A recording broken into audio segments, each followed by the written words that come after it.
Welcome to COVID and Climate Change Correlations, a weekly video podcast where I, Daniel Sanderson, engage in a stimulating conversation with post-Keynesian economist Steve Keen. Steve, you're back in virtual studio again, and I want to thank you again for joining us and spending another hour with us and with this growing audience. It's my wholehearted intention to have as many people pay attention to your work. And today's episode, we're actually going to be spending some time on the Minsky software.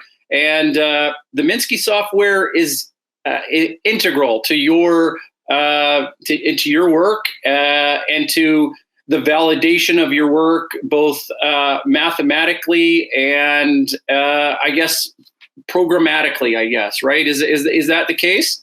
Yeah, absolutely. It's I've always argued that economics has to be about dynamics, and it's ridiculous to even say that because of course the economy is changing over time. It's not only dynamic; it's evolutionary.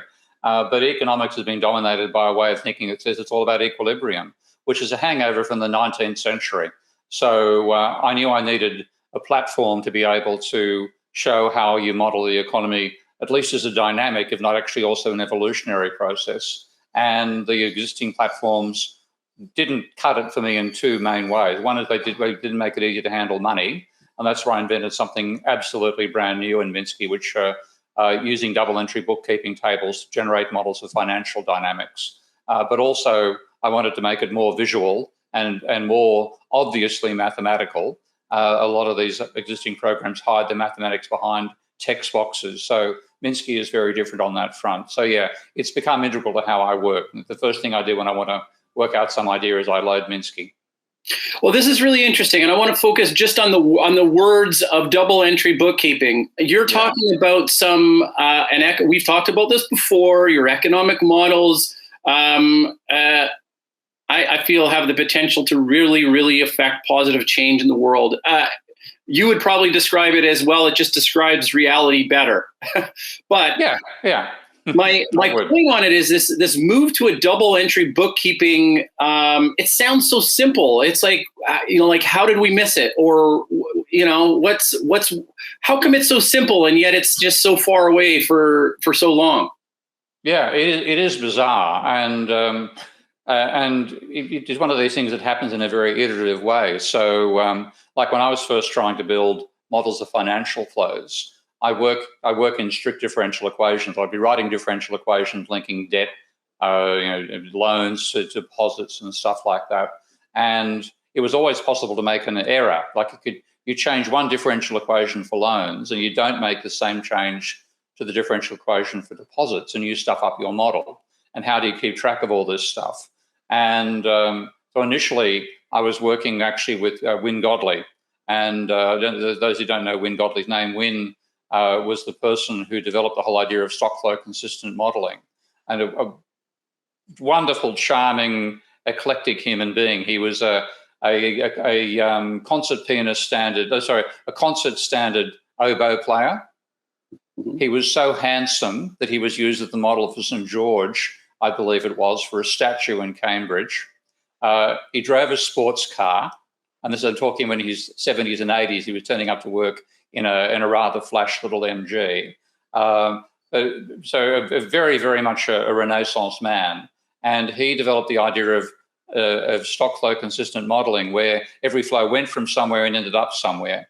And he had software written by Francis Cripps, I think it was, his colleague and all that. So I was working next to him and seeing how he was using tables. And then finally the idea occurred to me, well, maybe I can use tables to build my differential equations. And I then programmed that very rapidly in a program called MathCAD. And then finally, when the Institute for New Economic Thinking started funding non-orthodox work in economics, I applied for money for them to turn my idea that I was using in this mathematics program called MathCAD across to a dedicated program called Minsky. So, that all took from, say, about year 2000 to about year 2012 before Minsky actually came into existence. Wow, that's very interesting. So today we're going to look at doing a bit of a test run, and where does your mind go in terms of just kind of taking us out for a test drive? Like what's where do you really start? What are the easiest one is the crazy one, and that is how is money created? Because pardon me, playing with my microphone here, is the stand has become loose, and I'm not quite certain why. Anyway, I have to live with it. Looks like parts of my hardware have fallen off. The electronic, not biological. I thought that was a function of age. I mean, no, that's okay. All right, keep going. Okay. So probably the easiest way is to start with actually what Minsky was designed to do, was explain how money is created, because that is the big sticking point between the mainstream, people like Paul Krugman, Alan Blinder, what's his name, Gregory Mankiw, all the neoclassicals who ignore money, and people like myself who say money is the foundation of economics. Minsky was designed to show they're wrong and I'm right, fundamentally, and not in a way of saying, gotcha. This is simply, look, you guys don't understand double entry bookkeeping. And so let's start with showing how money is created. Beauty. Okay, so this is the typical system dynamics program. If you want, this is the design canvas. So you place everything, a bit like, imagine like paint. You're painting something, only what you're painting is a model rather than your Mona Lisa. So like, for example, if you want to input a switch onto the program, you click on that, the switch gets attached to your mouse, and then you click somewhere and the switch is left there. If you want to add a plus key, for example, click here, there's a plus key, suck to the mouse, click, and it stays there. I'm just going to delete those two because what I want to do is start explaining how money is created. And what I'm going to do is click on the what's called the godly table. And that's, looks like a bank. So what you get, a little bank icon, same story, you click, it's attached to the cursor, click somewhere and it stays on the canvas. And then we make very, very heavy use of the right mouse button. So when you click the right mouse button, you get this menu and you can, with your description. My cat is playing with the stand of my camera. Pardon that happening just then. What are you doing, you silly little thing? I'm going to go into what's called editor mode, and that lets me show the table on screen as I build it. But I'll also bring up the window, and I'll see if the bringing up the window actually works. So if I choose open the godly table, can you see that table now? Yeah. Okay, so that's the real design window. And you can make it larger, and you can make the elements larger. So I'm making it larger, or just stretch this out a bit so it's nice and visible for everybody who watches this. So the whole idea of the way banking operates, and this is, by the way, I'm the son of a banker. Okay, my father, Albie Keane, was a banker in the Commonwealth Bank in Australia. And he was a branch manager down at Circular Quay when he retired, but he actually designed the bank's accounting system. And he wrote the bank's operations manual. He brought in the digital currency. He was on the digital currency board, the decimal currency board for Australia. And he was in the settlements accounts for the banking system. So he was the Commonwealth Bank representative who'd go to the Reserve Bank every day to be involved in the internal settlements with them in the Westpac Bank, or the Bank of New South Wales, as it was called at the time, and so on. So I never actually talked the stuff with Dad, but it's all the stuff he did for a living. So a bank divides, anyone can divide their what they own, what they owe, and what their net worth is. And what Minsky is designed to automate that in terms of economics. And what I'm looking at here are assets which are a claim you have on somebody else, okay? And liabilities are a claim somebody else has on you. Now, if you're working just at the level of financial claims, somebody's claim on you, and your claim, if you look at it, their claim on you is their asset. Their claim on you is your liability. When you add them all up, the whole thing nets to zero. But you can be in positive equity and they can be in negative equity. Now, there are other assets, things you own, which nobody else has any claim on.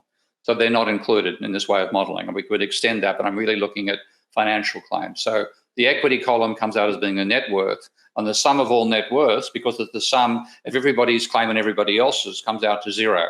Now, according to neoclassical economists, that means banks can't create money.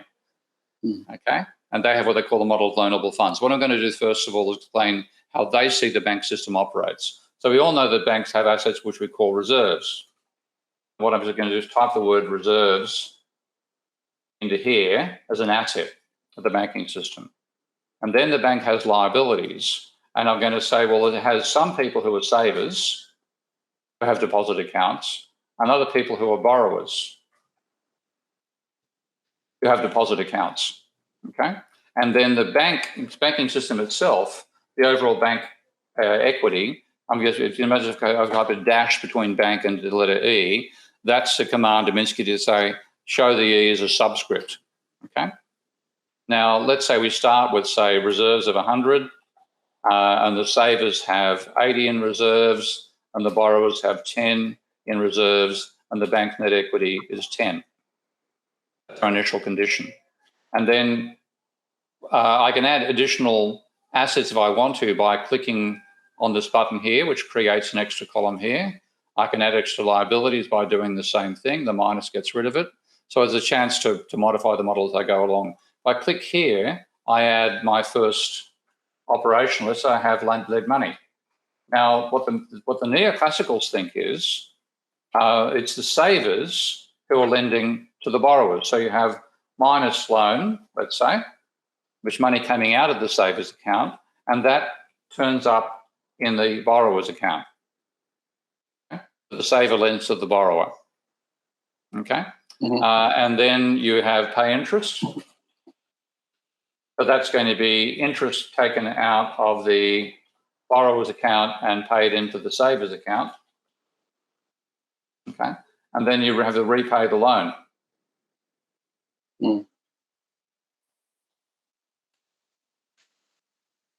What you have here is you'd have money coming out of this account minus repay, and it goes into that account.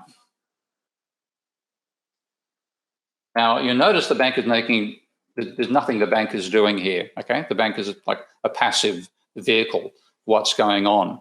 And that's the vision that neoclassicals have of banks being intermediaries who simply facilitate lending from one non-bank to another non-bank. That's what's called the model of loanable funds. Now, if I click back over on the main window here, you see Minsky has reproduced that on the screen as well.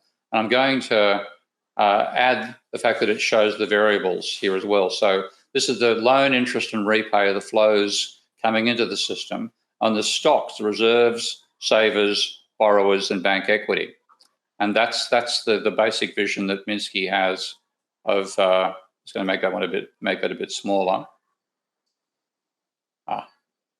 Here we've got to work on some aspects of the program. Those arrows should really be around the overall box up there. So that's just showing the basic layout. Now that's what they think banks do. Well, what actually banks do, I'm just going to add an extra asset here, is that banks make loans. Okay? Now, how do I have to rearrange this to show that the way that banks actually operate? Well, I can drag this over here. Now, watch what happens over here. This little column here is applying what's called the fundamental law of accounting. And that's assets minus liabilities minus equity has to equal 0. If it doesn't equal 0, you've made a mistake. So when you look at lending coming out from a saver to a borrower, the saver's bank account goes down, the borrower's account goes up. Okay, so you have a minus here and a plus here.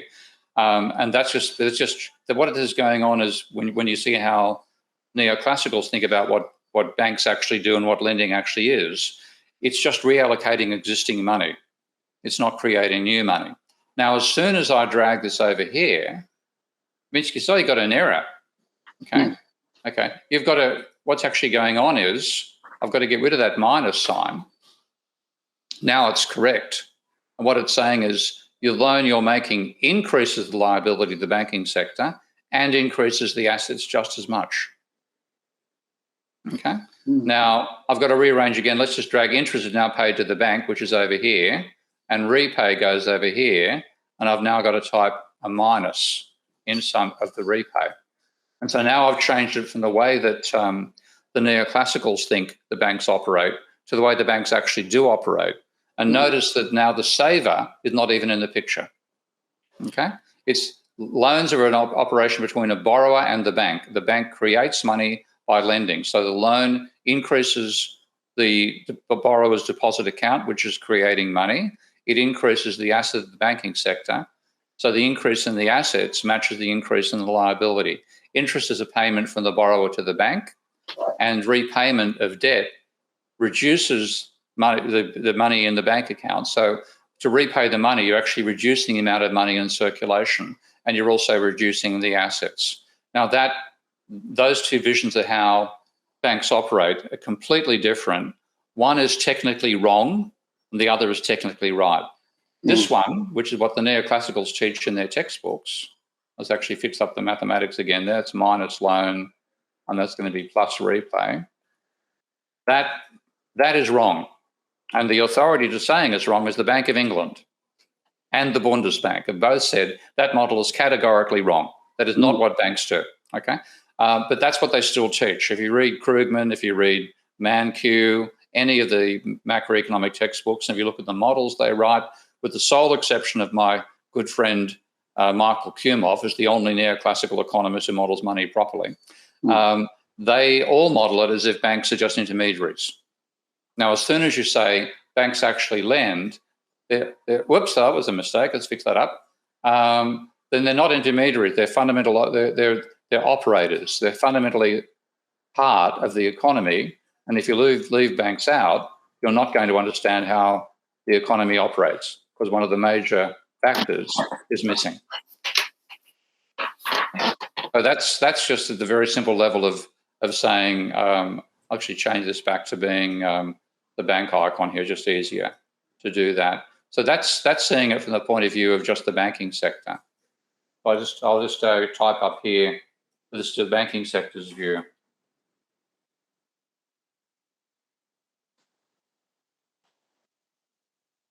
The banking sector's view of the economy. But I've actually, so Minsky's power is not just that it lets you, do the logic as I've shown here.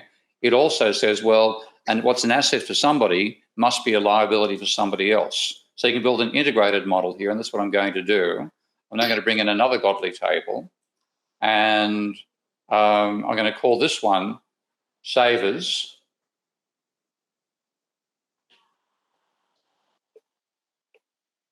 Another one, and call this one borrowers. Pardon me. It's very sensitive to, we want to open the godly table. Hang on, I want to go to the title, pardon me. So these are all popping off screen as I open those borrowers. But I also need to have the central bank, because the central bank has reserves.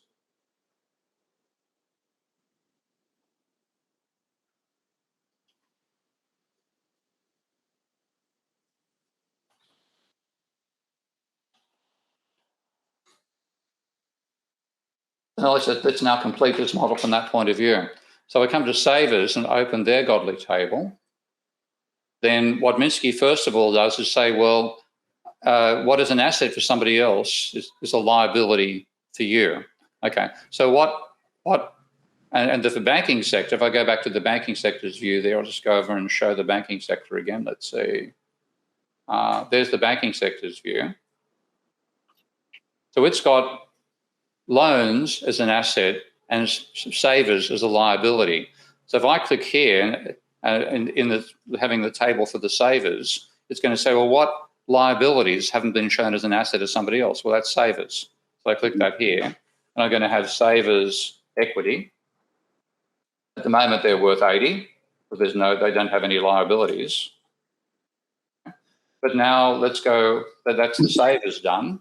And now you see savers have got those two elements there. Let's go to the borrowers.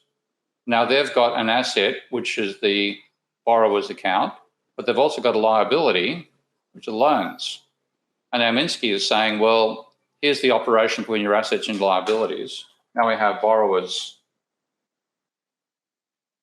equity. So the interest payment obviously comes out of their equity. And the loan, I've got nothing in the loan so far. I haven't actually typed that inside there, and no loans are shown up initially.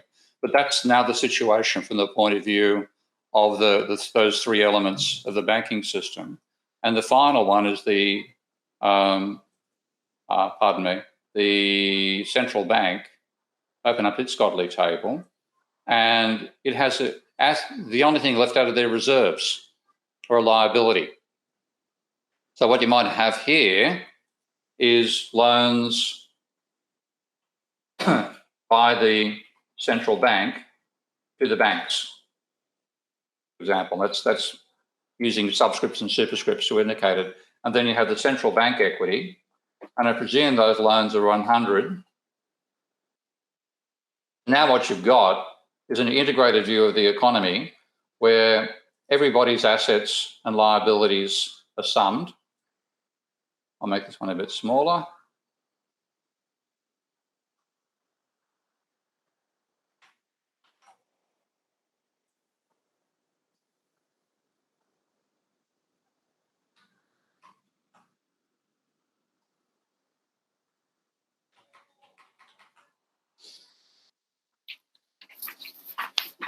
And you can keep on going. That's just a fairly small toy model that I've done so far. But the hard part is, well, not the hard part, that explains the overall logic. Now, what you can see in this, I'll just illustrate the power of thinking this way. For a start, it shows that the fact that because one thing is somebody's asset and somebody else's liability, that doesn't mean you can't create money. But you will see people like Krugman say, because somebody's asset is somebody else's liability, therefore banking doesn't create money. Garbage, okay? You have to show that, and if you have people swapping money for, like if you sent me $100 and I sent you one of my mouse in return, your account would go up by 100, mine would go down by 100. Oh, I've made a little mistake there, pardon me. I really have stuffed this up, haven't I? Let's see. Yeah, be careful with the mouse. You can do things you don't intend doing with Minsky fairly rapidly. That's now correct. Okay. Me sending you money in return for something you send back to me or vice versa swaps the liabilities around.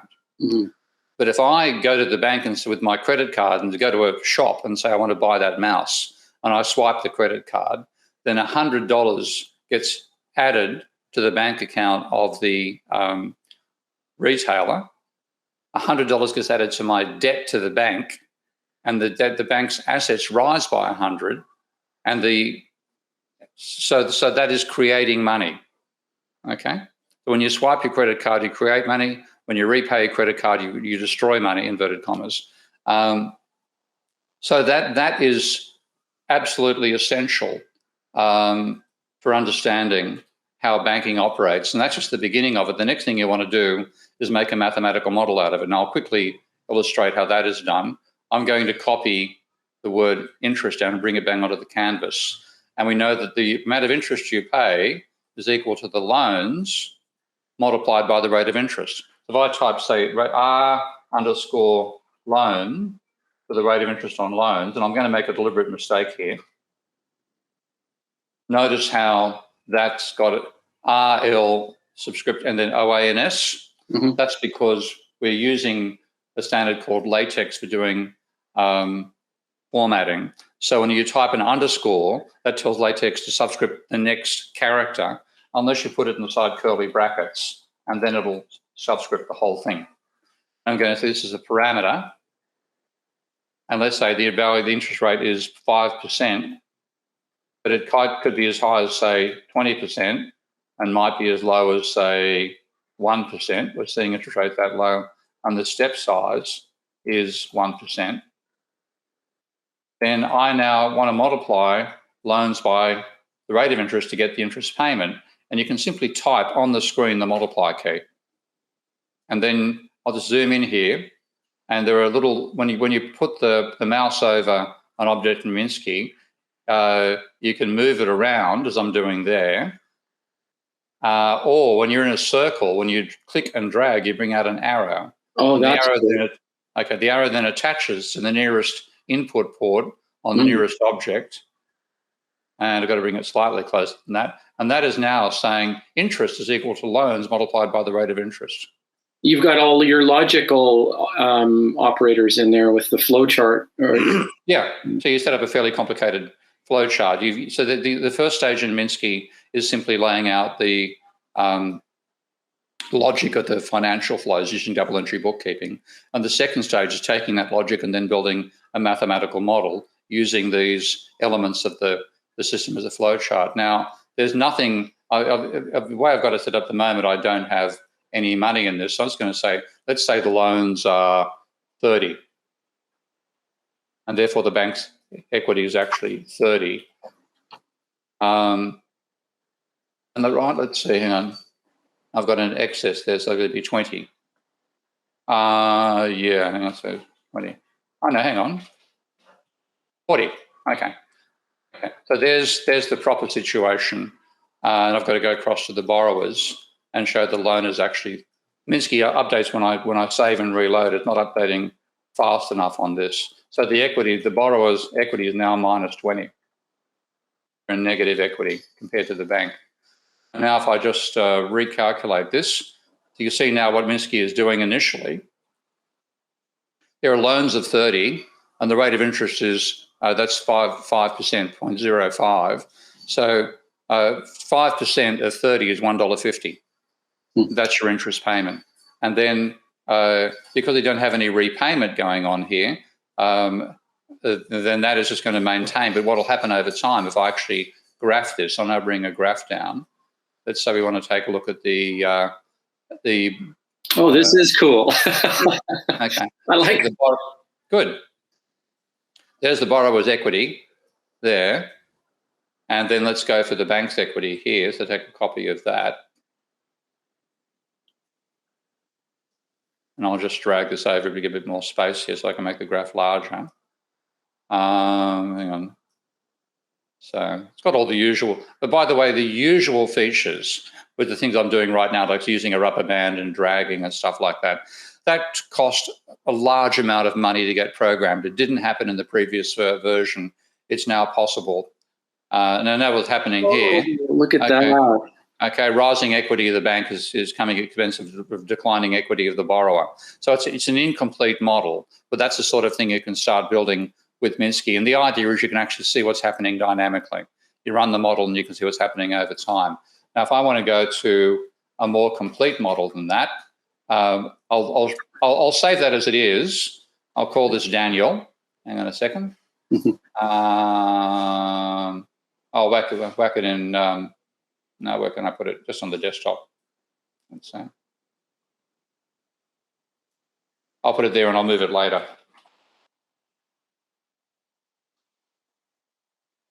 That's the essence of modeling. And Minsky, I'll just actually stop presenting now. So, okay, that's the essence of modeling in it. And of course, you can go a lot further than that. And we might do that today, and we might do it later. But that's the fundamental thing. So even just laying out the double entry bookkeeping tells you mainstream economics is wrong. Yeah, yeah. That's really fascinating. I think, I mean, so who's is this a free download that someone can? Oh, yeah. Yeah, okay. Yeah. If you go to SourceForge, I'll just actually, pardon me. I'll again share my screen once more and show this. So here we go, a window, and it's going to be that one. Okay. So this is Minsky's webpage on SourceForge. Now, before anybody who's a techno complains, yes, we have a GitHub page as well. So there's a big battle in the programming world between GitHub and SourceForge, and everybody's down on SourceForge and up on GitHub. I'm a bit agnostic on the whole thing. We started using SourceForge 10 years ago. All our documentation, discussion of bugs and stuff like that is stored there. We're just going to stay there, okay? We have it in, you can go to GitHub as well. Let's see where the GitHub is. There's, that's an idiot called Cochrane talking about something he doesn't understand. Minsky. I thought I had GitHub here. I should just type it up. Let's see. Yeah. So there's the GitHub page. So you can go to GitHub or you can go to SourceForge. I'll use SourceForge because you click on download, you get the latest version. Oh, nice. Okay. And then there are also binaries for Windows and so on. And there's beta builds. Now, we are now at the point where the release version is later than any of the betas because we've got to the release cycle. But normally, like in 6 months to a year's time, then the most recent, the most up-to-date version will be in the betas there. So, but at the moment, the thing is to do, if you have a Windows program, just click on download, and you'll then get this little window coming up, spins away for a while, and then you can't see this monster. For some reason, my save display is enormous, but you then save, you can see it downloading down here. I have down on the bottom of the window here. So it's about 140 meg. So it'll download pretty rapidly, and then click on it and install, and you have a working version of Minsky. Is that a EXE only? No Mac version, I guess? No, there's a Mac version as well. So if you go to, let's go back to here, then Files, and you have Mac binaries. Oh, I see. And there's the latest version of the Mac. Well, congratulations. That must have been a lifetime of work condensed all into a decade, I would say. It was a lot of work, yeah, and it's still ongoing. We still need development funding for Minsky. If I can't get grant funding, and it's really hard to get grant funding, you cannot get grant funding at a university for software, one of these stupid rules that the funders have. It's hard to persuade non-university funders to support software as well. So I've got one grant from the Institute for New Economic Thinking in 2012 and one grant from Friends Provident Foundation in 2017, and that's it. That's all the grants I've got. So if I can't get more grants in future, I'll be forced to make it a commercial program. But I'm trying to maintain it open source as long as I can. Yeah, no kidding. But it's hard when the system works against you. There was a neuroscientist that I was following recently, and they had the same issue. Just couldn't get any grants, and you scratch your head. They're opening new doors and breaking down previous boundaries, just like you are, a different field, and there's certain things that just are not fundable, or not easily fundable. That's right, and unfortunately, it tends to be the most useful stuff that isn't funded. Not always, of course. You get plenty. There are cranks out there, but the trouble is the mainstream in economics. They're the cranks, unfortunately. Okay, they're the ones who don't know what they're talking about, and unfortunately, they're the ones who dominate how we think about the economy. And they're the ones who get funding. They are the economists who decide which economists get funding. Because they make up at least 85% of the profession. They make up 100% of people who make grant selections. And consequently, all the neoclassical stuff gets funded. They complain about not having enough money. I would die to have, not quite, but I'd be close to dying to have an ounce of what they get for funding going across the non-orthodox work like mine. What kind of funding do they go for? I'm just curious. It's not really a world. There's each country has its own sort of research grants organisation. So, for example, the one I know best is the Australian Research Council, and that gets government funding. Something like, I don't know how much it would be, a few billion a year, I imagine, or more than a few, maybe. Let's say it's 10 billion a year. Well, what mainstream economists complain about is that 90% of that goes to sciences and only 10% to economics. So, like of that 10 billion, 9 billion might go to scientists and 1 billion goes to economists, and they complain they're only getting 1 billion. Of that 1 billion going to economists, you're lucky if 1 million goes to non-orthodox thinkers. You'd be very lucky if it was 1%, 0.1%. Yeah. So they get 99.9% of the funding. And I applied to the Australian Research Council when I was in Australia as an academic 9 times. I was turned down 9 times, including once when I was the top-ranked person at my university across all professions. This is 1 year, and only 1 year they published the point scores given by referees. And there were 7 applicants from the University of Western Sydney whose point score was above the minimum. I mean, they go to the second round. I was number 1. I was also an early career researcher, which gives you another 5 points. So my research director said, look, you're home and hosed. You're going to have a large a large ARC grant, they call them. They're small and large. I think one of the large ones, a couple of $100,000 at least. And that'll let you fund your next 3 years of research. So plan the next 3 years as if you're going to have all this time for research. And then when the results came out, there were 6 people who were successful at getting a grant at Western Sydney, and I was not one of them. Oh. Now, what had happened is the Australian Research Council had revised my mark, my point score, from 89.25 to 76. Now, that's what neoclassicals do to non-orthodox economists. Wow. The lowest point score I got from any of the referees was I'm going to use the word, he's an arsehole of a neoclassical who made spurious objections and gave me 75, which is basically like, thanks for trying. The others gave me 95, 92, 90, and so on and so forth. And they revised me to 76, 1 mark above what he gave me. And therefore, I didn't get the grant. And so that's typical of what happens. So because the mainstream dominates where the money goes, the mainstream gets funded, and non-orthodox thinkers like myself don't get any funding. Have you heard of the Max Planck Institute? Yep. I mean, this is not. Do you think that that's something? It's non-conventional. I mean, it's mainstream in terms of science. Do you think you could get into a wider stream of scientific funding, something as big as the Max Planck Institute? Oh, the trouble is that they're used to funding scientific research. They're not, and if they try to fund economics, they'll get a complaint from the economists. So you can't win. So I get some funding from non-orthodox groups like that. That's true, but generally speaking, you cannot get funding for non-orthodox economics research.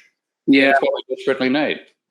But the reason it may seem weird that I brought that up, but the reason why I did bring it up is it seems that you're adding a level of empirical testability that makes it more of a scientific discipline. I think it's an opportunity for economics to grow out of the dogma, right? And so. It is, and that's why it won't happen until it's too late. Yeah. Okay. That's the problem. That you have a way of thinking about the economy, which is correct, but it won't see the light of day because it's the same as Galileo applying to the Vatican for funding of research into why the Earth is not the centre of the universe. Good luck, Galileo. You're not going to get funding. House arrest for him. You didn't get house arrest. That was good. Huh? You didn't get house arrest, so that was good. That's true. I'm doing better on that front. Yeah. Did you get threatened with the rack though? I mean, that must have maybe did they threaten you at all somehow or? Oh no. I mean, people. It's not a good idea to try to threaten me. It just gets me angry.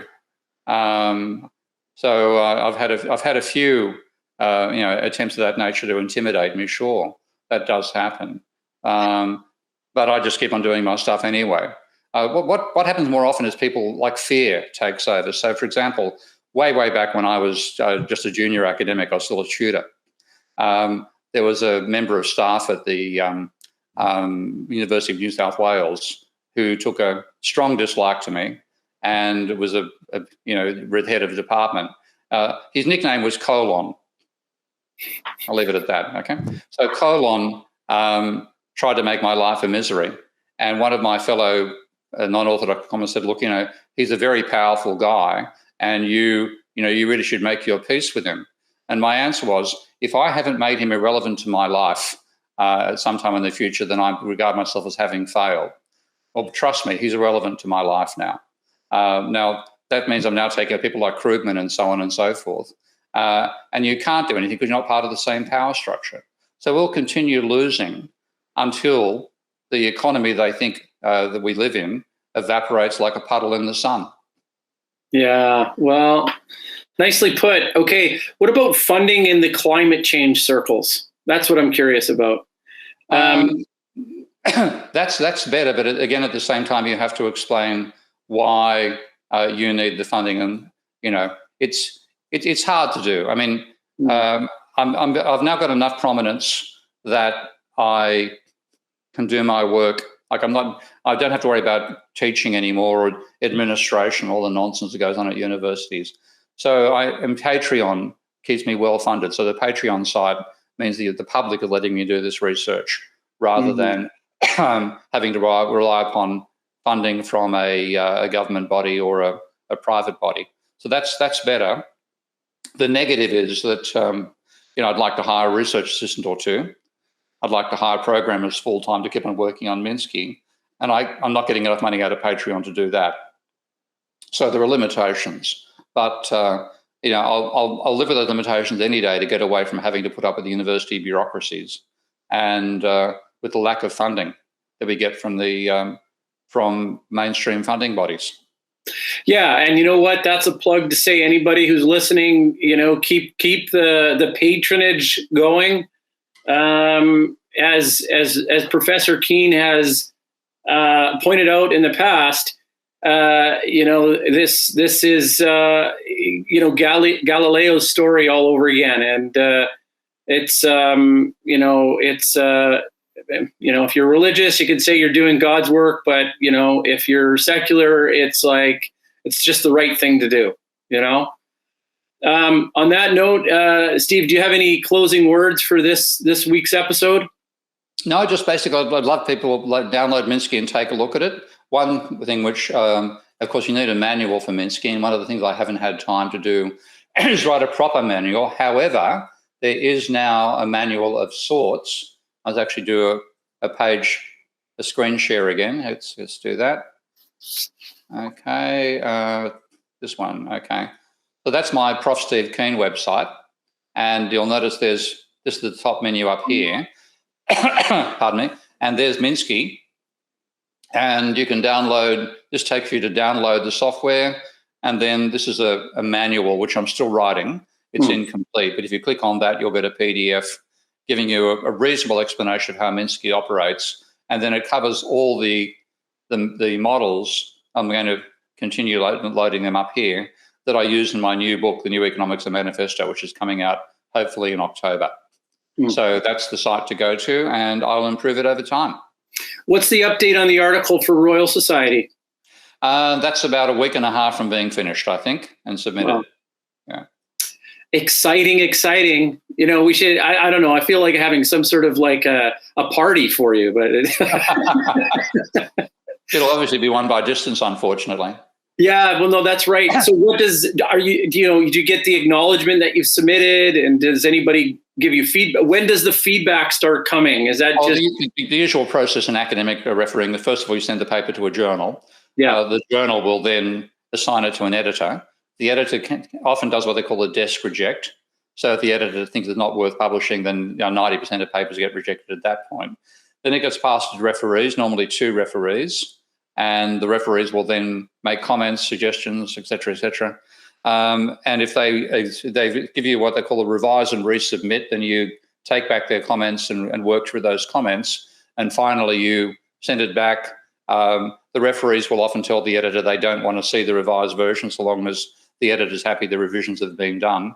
Send that all back. The process can take anywhere from 3 months to 3 years. Oh, shit. Okay. I'm hoping in this case, because this is an invited paper, we'll be closer to the 3-month mark. Are you expecting a desk refusal? No, not expecting that. I mean, when what we exposed with the Nordhaus in my globalization paper alone is the reason the proceedings of the Royal Society got in touch. They thought scientists need to know this as well, and scientists won't read globalization, but they will read proceedings.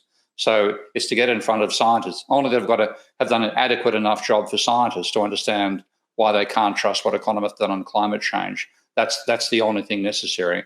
It's certainly done that, so it'll get past the editor. It's then up to the referees. Right on. Okay, well, we'll keep, going with you every step of the way. And, to everybody out there, thank you for joining. Thank you for supporting. And until next week, thank you, Steve. Thank you, mate. And I'll be on time next time. Bye. Okay. Bye-bye.